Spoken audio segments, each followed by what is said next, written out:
Hi guys! Good evening! Guys, luto nga pala tayo ng hapunan ng ating mga amo. So, naggawa pala ako dito guys ng manok. Inano ko lang siya. Hindi kasi ako nakapagbabad guys. So, pandalas ito. So, lalagyan natin ng tubig. Inano ko to guys. Nilagyan ko ng bawang. Ginadgaran ko ng bawang, sibuyas, bawang at saka paminta. Lahat ng uri ng panlasa, nilagyan ko dyan. So ngayon, tatakpan natin, lalagyan natin ng tubig dito para para hindi siya masunog. Takpan natin ng foil. Tapos ilalagay natin sa ating oven. So mainit na yung ating oven kasi binuksan ko na kanina.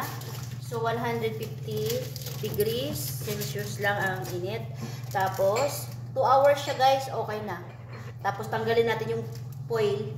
Then, para papulahin natin pagka mga 10 minutes to 30 minutes, tapos okay na. 2 hours lang natin siyang paanoin. So, ayan na guys, i-oven na natin siya guys.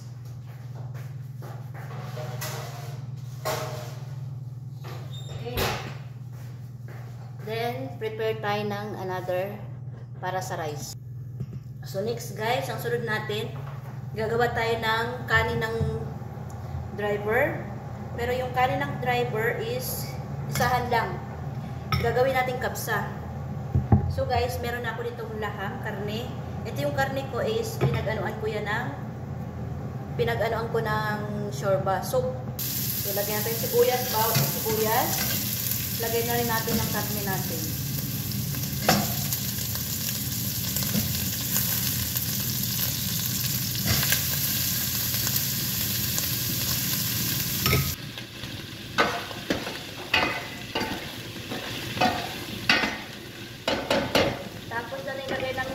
Lagay na natin yung, kasi masisira, siya eh. Lagay na rin natin yung gulay. Kasi kung hahalo-haloin natin guys, madudurog yung ating karne. Eh yung karne kasi natin is malambot na siya. Lagyan na natin ng mga panlasa, asin, bitchin. So next guys, lagyan na natin yung ating mga ingredients. Asin, paminta, lahat ng klase ng panlasa. Lagay na natin sa ating kapsa, pero white lang yan guys. Huwag nating lagyan ng kulay kasi yesterday guys, ang kanin ko is yellow. So no need na natin lagyan ng kulay.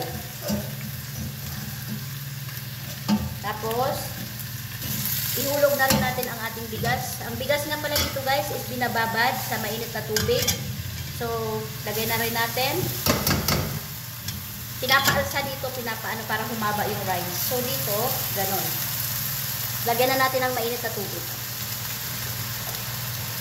So yan na, mainit na tubig.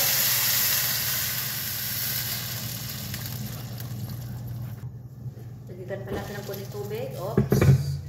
Then, simmer natin siya ng mga 10 minutes. Pagka maano na siya, medyo wala na siyang tubig, ililipat na natin doon sa kabila para tipid. Ito yung ginagawa natin is budget. Lahat natin babudgetin para sa may maano pa rin tayo, may maluto pa tayo sa next. So takpan na natin. Tingnan natin after 10 minutes. Okay guys, lagyan din natin ng dahon ng laurel, lemon, dry, at sili. Okay. So, pag alam na natin tuyo na, ililipat na natin siya, guys. So, tingnan na natin, guys.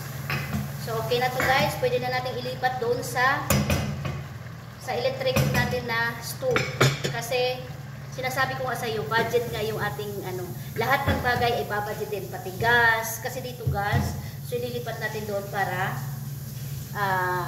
makatipid. So, tapos na yung sa driver. Ito naman ay sa amo. White rice lang ang gagawin natin, guys. Kasi kagabi, yellow rice ang ginawa natin. So, ngayon, white rice. So, ganun lang, guys. Same procedure. Ginigisa ang kanin dito. So, ginigisa.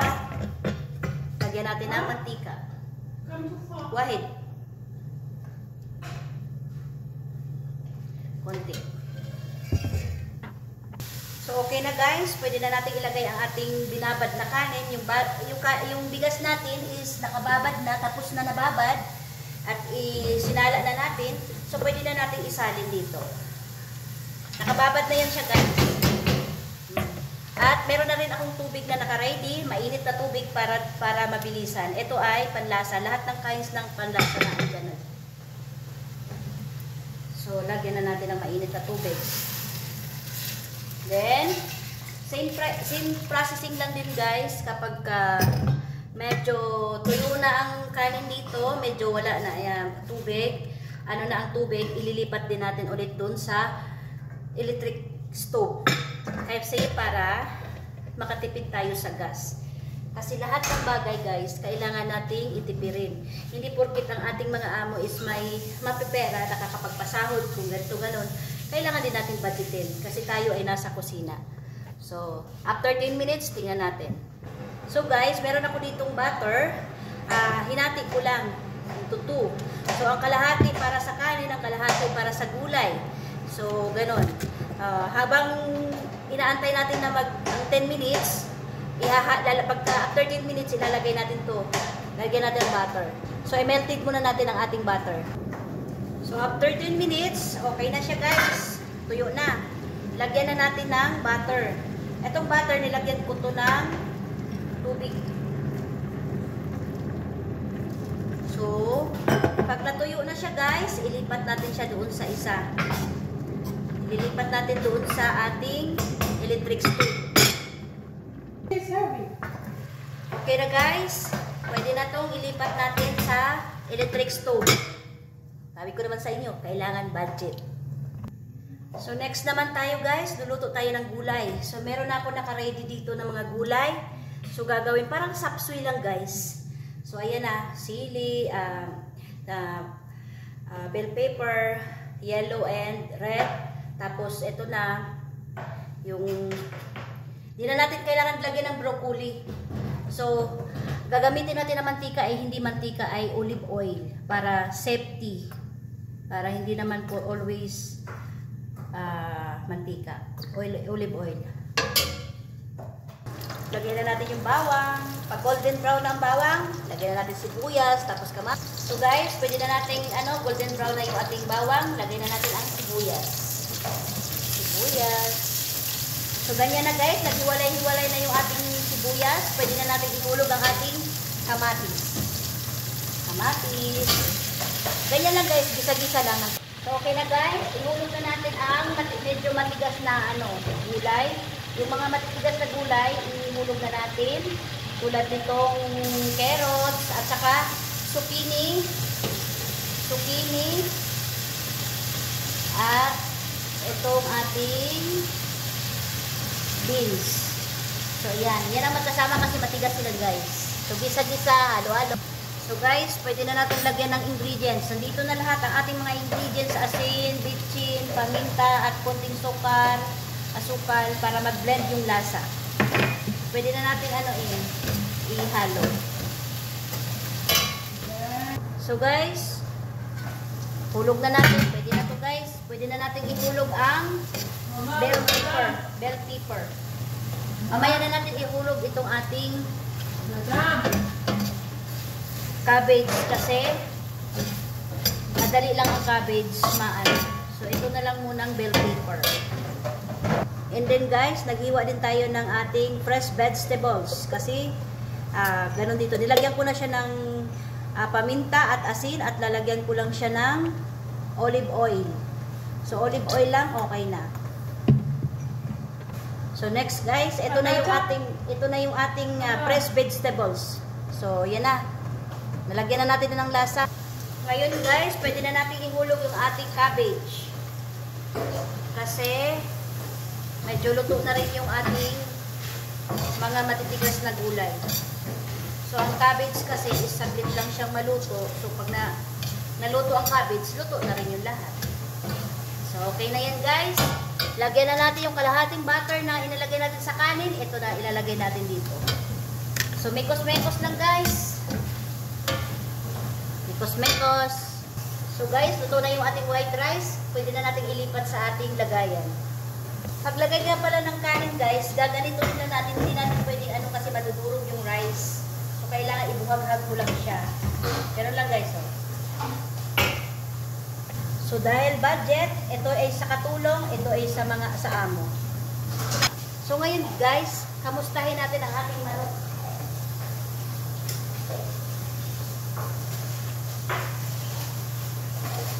Okay. Okay na yung manok natin. Lagyan natin ng konting papula sa ibabaw. Lagyan natin ng... So guys, ang ating chicken, nilagyan natin ng kulay para grenache natin siya ng sauce.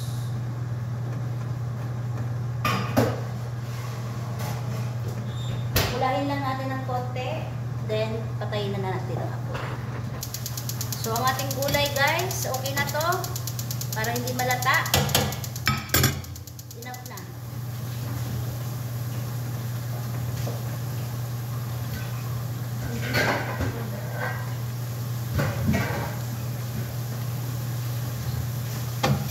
Okay na yung ating gulay guys. So tulad ng sinasabi ko sa inyo guys, 3 ang katulong dito, 3 din yung ating ilalagay na kanin. So i-divide na rin natin guys para So ayan na sila guys. Lalagyan ko rin yan ng mga ulam, divide ko rin yung ulam. Ganun lang guys kasi para hindi kasi minsan kasi guys may kukuha ng madami. Alam mo naman ang mga kasama natin mga ibang lahi. So ito na guys. Kailangan nating, okay na siya guys, pwede na nating ilagay lipat na natin sa plato. So ito din po yung para sa katulong. Budget nga sinasabi ko sa inyo, budget. So guys, ito na, tapos na guys. Ito na, ko na. Sweet naman tayo guys. So gawa tayo ng cream caramel guys. Takali natin. Kasi para alam natin ang measurement. 1, 2, so 10 guys. 10 na kakal. So ang 10 guys, lagyan natin ng 2 pack na caramel. 2 pack. Tapos 2 din na gista. Yung gista. Cream. Gista cream. So halo natin guys. 2 pack na caramel. Tapos 2 gista. Gista cream. So guys, nagkaramel ako ng sugar. So ilalagay natin dito. Ganito guys. Divide natin dito sa Yan. Divide natin guys yung sugar natin sa 10. So okay na guys, ganyan. Bago pagkaluto dito, lagay na natin. So guys, gaganituhin mo siya guys hanggang sa kumulo. Pag kumulo na siya, gaganunin mo siya guys. Hahawakan mo kung medyo sticky na siya, okay na. Pwede na ahunin, pwede na patayin. Tapos nilagyan ko ng 3 kutsara na asukal. Ayun na, enough na yun guys. So guys, okay na siya guys. Pwede na natin isalin. Nga pala guys, nung naluto yan siya guys, meron na siyang bubbles.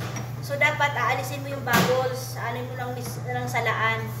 So, pagkatapos kasi para maging maganda ang texture mo. Maganda yung mo ng ibabaw ng ng cream caramel mo. So, yun lang guys. Thank you so much. Yan yung aking budget meal food for today. So, lahat naka-budget, lahat naka-set aside. So, yun nga pala yun guys, yung sa katulong. Ayun na guys, 3. So, sila lang yung kakain. Ako hindi ako kakain. So, yun lang guys. Bye. Salamat. See you next vlog.